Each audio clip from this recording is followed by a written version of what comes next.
untuk berpameran. Terima kasih juga kepada para panitia yang sudah bekerja keras sampai saat ini.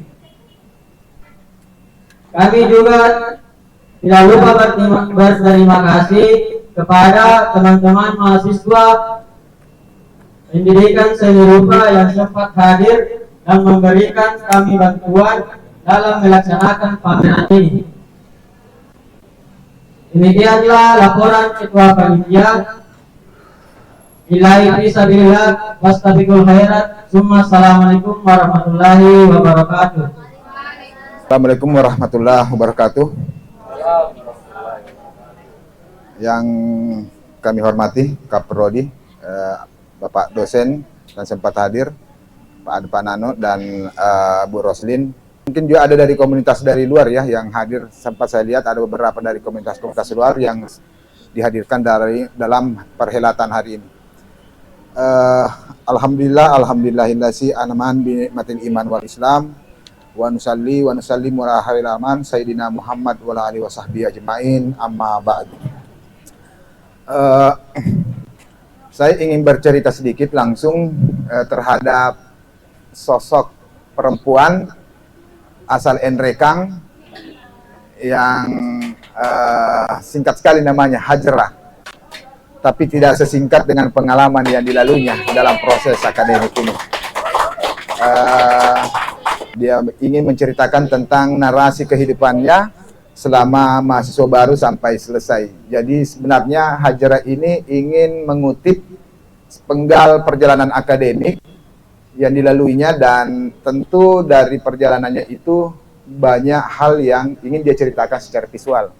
Nah, saya pikir media visual inilah yang kemudian ingin dinarasikan oleh Hajrah. Hajrah ini sebenarnya anak bungsu dari 5 bersaudara. Jadi kalau anak bungsu itu biasa karakternya lebih tergantung pada kakak-kakaknya, itu biasa kan.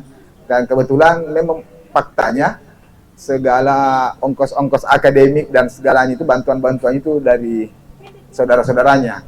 Nah, mungkin ini yang ingin diceritakan sebagai sebuah stimulus akademik untuk meraih obsesi akademik, dan tentu dari karya-karya tersebut kemudian saya pelajari dan coba analisis.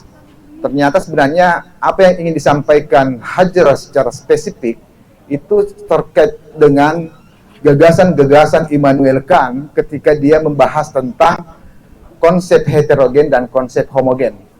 Jadi kalau Kant itu pernah mengatakan bahwa dalam setiap perilaku manusia itu dipengaruhi dari 2 aspek, yaitu aspek heteronom dan otonom. Kalau heteronom misalnya, kalau kita melalui lampu merah ya, lewat di lampu merah, kebetulan tidak ada polisi lalu lintas ya, dan kita melanggar, berarti itu pengaruh heteronom. Karena pengaruh heteronom itu dipengaruhi oleh paksaan, keterpaksaan, ya, karena ada aturan, karena ada kewajiban, karena ada pendisiplinan, sehingga kita pengaruh dari luar itulah yang membentuk manusia. Nah, sedangkan manusia yang kedua itu ada manusia yang otonom. Manusia otonom itu karena memang murni dari idealismenya, murni dari kejujurannya, batinnya, intuisinya, dan seterusnya. Jadi kesadaran internal itu yang dimaksud dengan manusia otonom. Nah, saya ingin menggambarkan bahwa karya-karya yang ditampilkan oleh Hajrah itu dekat dengan analisis Immanuel Kant sebenarnya. Karena Immanuel Kant ini kan adalah sebuah filosof pencerahan di abad ke-18 dari filosof Jerman yang mencoba melihat bahwa ada aspek bukan cuma etika dan estetika, bukan cuma aspek epistemologi bagaimana pengetahuan itu dibentuk, tetapi juga bagaimana metafisika. Jadi sebenarnya proyek pemikiran Immanuel Kant itu adalah proyek metafisika. Jadi menurut Kant sebenarnya tidak hanya dalam pembentukan pengetahuan epistemologi, tapi ada unsur-unsur metafisik. Jadi metafisik itu menurut Immanuel Kant itu juga beroperasi di dalam wilayah estetika, itu metafisik. Karena metafisik itu adalah sesuatu yang melampaui indera. Jadi sesuatu yang melampaui indera itu adalah yang dimaksud dengan metafisik. Termasuk misalnya pra pengalaman yang memungkinkan melampaui pengalaman itu sendiri. Berarti dia bersifat a priori. Nah, a priori itu yang dimaksud dengan pra pengalaman yang melampaui pengalaman. Jadi saya pikir itu yang mau disampaikan oleh Hajrah, bahwa sebelum mencapai obsesinya memang sudah ada obsesi untuk selesai sarjana dan seterusnya. Nah, pada saat seperti itu Hajrah menemukan kendala, ada benturan antara heteronom dan otonom tadi. Nah, ini saya pikir bukan apa yang dilakukan oleh Hajrah ini sebenarnya menarik, karena kalau kita misalnya kaji dalam pendekatan Immanuel Kant, itu satu lagi jurnal selesai kalau untuk melakukan pendekatan itu. Karena kenapa? Karena Hajrah ini kita melihat ya bahwa karya-karya yang ditampilkan kalau coba saya mencoba menginterpretasikan karya-karya yang dilampirkan atau ditampilkan oleh Hajrah pada perhelatan pameran kali ini, kita bisa melihat bahwa karya yang bertajuk misalnya Badai Pikiran, ada suatu masa Hajrah ini diperhadapkan oleh aturan-aturan yang ada di prodi, tapi pada posisi yang sama Hajrah juga terbatas untuk misalnya pembiayaan misalnya. Jadi ada aspek heteronom, ada aspek otonom, sehingga inilah karya menjadi Badai Pikiran. Jadi Hajrah ingin menampilkan bahwa peristiwa yang dihadapi dilema antara aturan akademik dengan keterbatasan biaya ekonomi. Jadi saya pikir itu yang membuat karya Badai Pikiran itu hadir ya. Ingin menceritakan bahwa dilema yang dihadapi oleh Hajrah itu ketika misalnya ada tuntutan akademik, di satu sisi lain ada keterbatasan ekonomi. Nah, saya pikir itu menarik dijadikan satu ilustrasi di dalam karya seni, dalam kajian karya seni sebenarnya. Ini adalah pendekatan metafisik yang dilakukan oleh Immanuel Kant. Sama misalnya ada karya yang bertajuk Cerminan Batin. Nah, Cerminan Batin ini sebenarnya dia menceritakan tentang manusia otonom, bahwa kalau misalnya kita menghadapi lampu merah, manusia otonom itu biar tidak ada polisi tetap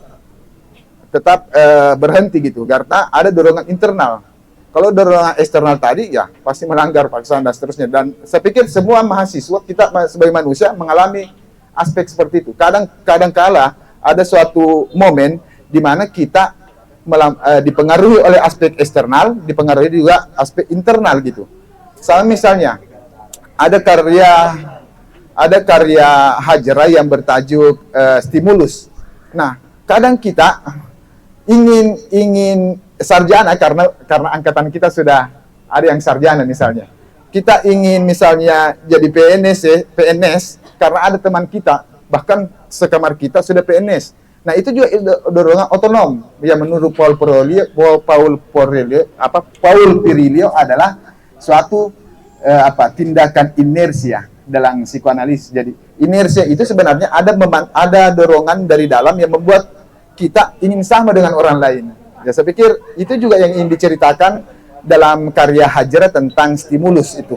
Nah, saya pikir apa yang dilakukan oleh Hajrah itu sangat tepat dengan menggunakan analisis Immanuel Kant yang menurut saya adalah tindakan manusia otonom dan heteronom. Nah, selanjutnya dari segi teknis, karya-karya yang ditampilkan sebenarnya ini bukan ilustrasi. Awalnya Hajrah itu membuat ilustrasi, tetapi akhirnya pada penghujung pengkaryaan, bentuk karya yang dilahirkan adalah sketsa. Sebenarnya ini karya-karya sketsa ya, bukan ilustrasi sketsa, tapi sketsa yang yang memiliki pendekatan scribal. Pendekatan scribal itu ya garis-garis yang urakan tapi dia berbentuk. Dia tidak mubasir garisnya, tapi dia tipologinya sangat jelas di situ. Ya, saya pikir gambar-gambar sependekatan ini sebenarnya menarik dieksplor. Saya teringat dengan anak bimbingan saya Sumardi, Bim, itu juga menggunakan pendekatan Scrabble, dan Scrabble itu sudah mulai bermunculan di komunitas-komunitas Scrabble, dan saya pikir tinggal bagaimana Hajrah membuat satu karya yang membedakan dengan karya lain, karena ada pengalaman-pengalaman spesifik yang ingin diceritakan oleh Hajrah yang memungkinkan bisa diapresiasi lewat pendekatan filosofer. Sama misalnya Kant ini kan juga tidak ada filosof yang tidak dipengaruhi oleh pemikiran sebelumnya. Sama misalnya antara pemaduan antara rasionalisme dengan empirisme, lahirlah metafisika Immanuel Kant. Dan saya pikir semua apa yang kita lakukan itu adalah sebuah pengaruh dari sebelumnya dan setelahnya gitu. Jadi karakter karya berkesenian itu juga dipengaruhi dari sebelumnya dan setelahnya. Jadi selalu ada komparasi yang berbeda sehingga membuat karya seni itu beridentitas. Jadi bukan hanya sekedar tipologi sebenarnya dalam karya seni, karena menurut Immanuel Kant adalah karya seni adalah ruang metafisika yang melampaui pra pengalaman, yang memungkinkan melampaui juga pasca pengalaman. Saya pikir ini yang menarik, dan semua ini menarik didiskusikan dan bahkan ditulis-tuliskan di dalam bentuk jurnal. Dan tentu kita hari ini cukup mengapresiasi apa yang dilakukan oleh Hajra, karena Hajra sebenarnya ingin menyampaikan bahwa ada harapan, ada kerinduan, ada telos yang ingin dicapai sewaktu dia berkarya, menciptakan karya-karya seni. Itu pengalaman-pengalaman yang diperolehnya adalah ada stimulus, ada juga hujatan-hujatan. Saya pikir ini menarik karena karya seni itu adalah karya partikuler yang dimana setiap pengalaman-pengalaman manusia dihargai. Tapi karya seni yang tidak bersifat universal, tapi karya seni yang bersifat spesifik, yaitu mewakili pengalaman-pengalaman individu manusia. Saya pikir itu sebenarnya yang membuat tema Behind the Stranger ini lahir, ya, bahwa di balik perjuangan itu ada narasi-narasi yang terbentuk, termasuk bagaimana pembentukan antara pra pengalaman dan pasca pengalaman itu. Dan ini yang membuat karya seni bernilai sebenarnya, karena dia mampu menceritakan esensi dari secara visual karya-karya seni yang ditampilkan malam ini. Oleh karena itu saya sebagai kurator mengapresiasi, dan apa yang dilakukan oleh Hajra ini adalah sebuah lompatan awal untuk menciptakan periode-periode estetik yang lebih tajam, yang lebih bernilai. Tentu ini bisa dilakukan ketika misalnya Hajra konsisten untuk melakukan produksi-produksi karya yang berkelanjutan. Saya pikir untuk sementara itu yang bisa saya sampaikan, dan memungkinkan juga misalnya kalau ada paralel event dalam pameran itu bisa didiskusikan supaya pengetahuan kita tentang karya-karya seni, penciptaan karya seni itu bisa mengalir dan beroperasi untuk menghadirkan satu karya-karya yang baru. Sekian. Juga mahasiswa pastinya harus banyak berproses sehingga intensitas berpameran itu bisa lebih baik, bisa lebih rutin seperti itu. Karena makin rutinnya kita berpameran, otomatis kita nanti akan rutin juga melahirkan alumni-alumni dalam proses akademik ini. Pasti seperti itu. Nah, yang kedua adalah saya secara pribadi dan secara kelembagaan mengatakan bahwa saudari Hajra ini cukup berhasil dalam artian menggait dosen, sebab ini beberapa kesempatan sulit untuk mengumpulkan beberapa dosen yang hadir di tempat ini. Nah, ini saya rasa ini adalah prestasi yang patut untuk diapresiasi. Ya.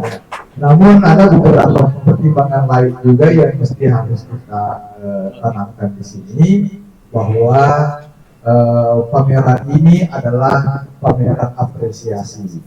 Nah, pameran apresiasi ini untuk memperlihatkan bahwa bagaimana kita melihat kompetensi mahasiswa yang berpameran.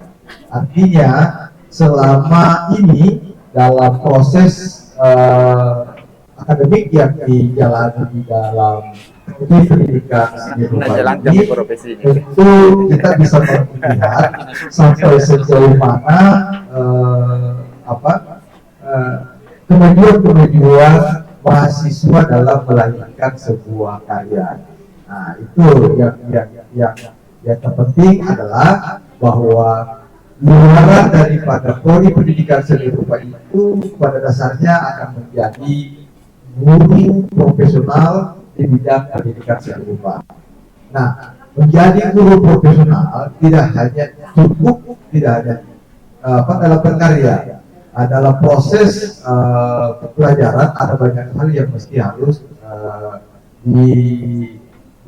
ditekankan di sini. Nah, jadi proses berkarya itu adalah salah satu cara untuk mengukur kompetensi mahasiswa dalam bidang praktek. Nah, dalam bidang lain, dalam bidang akademis di apalagi namanya di dalam proses pembelajaran itu, itulah yang sesungguhnya yang akan kita gali di dalam prodi pendidikan seni rupa itu. Nah, ini saya rasa yang mesti harus kita garis bawahi. Nah, satu lagi yang ingin saya sampaikan di sini bahwa kita di prodi pendidikan seni rupa ini sudah ada alumni sudah melahirkan alumni yang tidak sampai 4 tahun, 3 tahun, 8 dan 9 bulan. Nah, seperti itu. Nah, untuk itu ini adalah sebuah acuan, sebuah cambuk buat mahasiswa. Nah, kalau misalnya mau cepat kan sudah banyak, mau lama itu sudah banyak contoh bahwa bisa selesai sampai 7 tahun. Itu unit time-nya itu sampai 7 tahun bisa. Tetapi mau cepat juga bisa. Tetapi yang disarankan di sini adalah bagaimana mahasiswa supaya bisa cepat selesai. Artinya tidak ada lagi keraguan, tidak ada lagi kegundahan bahwa kita tidak bisa selesai 4 tahun. Tidak ada lagi itu, sebab sudah ada terobosan, sudah ada yang menerobos kutukan itu. Nah, anggap itu adalah sebuah kutukan. Nah, jadi kutukan itu sudah diterobos oleh 3 mahasiswa. Nah, saya justru mencari siapa lagi mahasiswa yang bisa menerobos sampai misalnya 3 tahun. Kenapa tidak? Tahap merdeka dan lain sebagainya yang bisa merekognisi nilai kita. Nah, itu. Jadi hal-hal seperti itu, inilah yang mesti harus ditekankan mahasiswa. Dan satu hal lagi, saya melihat bahwa kecenderungan aktivitas mahasiswa 1 tahun terakhir ini, terlambat kalau kita mau merefleksi, karena ini juga adalah penghujung tahun, saya tidak tahu apakah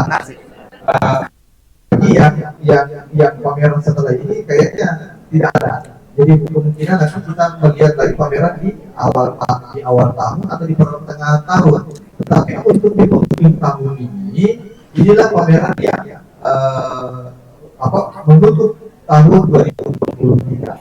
Nah, untuk itu kita bisa sedikit merefleksi bahwa 1 tahun ini aktivitas mahasiswa cenderung mati suri. Mati suri itu dilihat dari aktivitas kemahasiswaan. Aktivitas mahasiswa ini ada banyak. Baik kita melihat dari aktivitas yang ada di lembaga kemahasiswaan itu sendiri, kemudian aktivitas mahasiswa yang secara personal. Nah, ada banyak ruang yang bisa mahasiswa masuk ke dalam situ. Misalnya kemarin ini ada lomba desain poster tingkat nasional. Ini desain poster tingkat nasional yang dimenangkan oleh mahasiswa prodi pendidikan dokter. Nah, ini kan prodi pendidikan dokter, korelasi pembuatan posternya itu gimana? Nah, justru yang sangat lekat dengan desain poster. Nah, kita tidak ada di situ. Itu pun dengan aktivitas lainnya. Nah, ini yang saya tidak paham, di mana letak apalagi namanya terputusnya hubungan ini.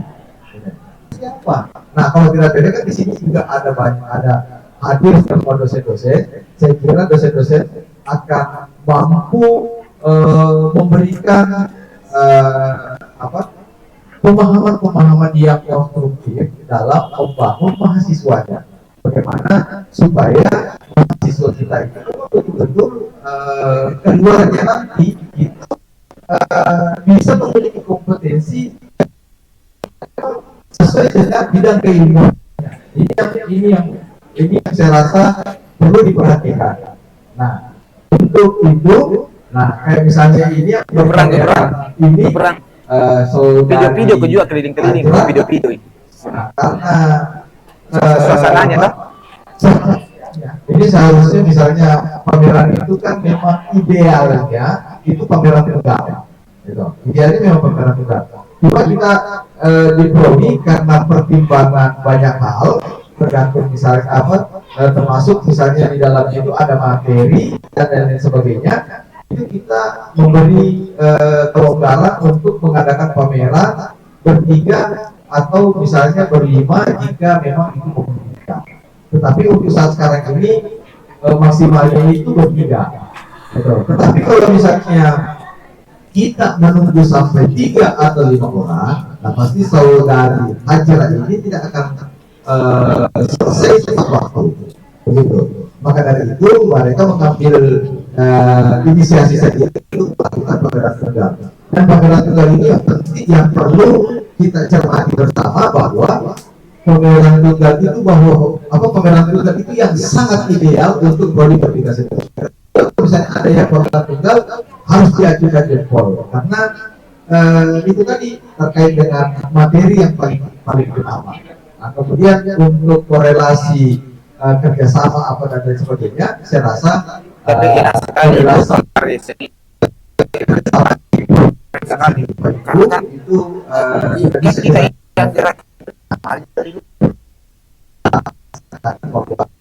komunitas berkesenian di pendidikan seni rupa juga bisa himpunan itu mesti ditingkatkan. Jadi ini mesti harus sekali lagi bahwa kegiatan-kegiatan yang harus dimunculkan di permukaan itu jangan hanya sekedar pelatihan, apalagi namanya upgrading saja. Harus ada kegiatan yang sifatnya monumental yang bisa dikenal di setiap periode. Mungkin seperti itu. Jadi mungkin seperti itu apa yang harus saya sampaikan. Seharusnya singkat dan padat, tetapi ini agak kepanjangan karena memang durasi pameran kita itu dari poin ke sini itu terlalu lama sehingga banyak miskomunikasi yang rentan di situ. Jadi seperti itu. Assalamualaikum warahmatullahi wabarakatuh.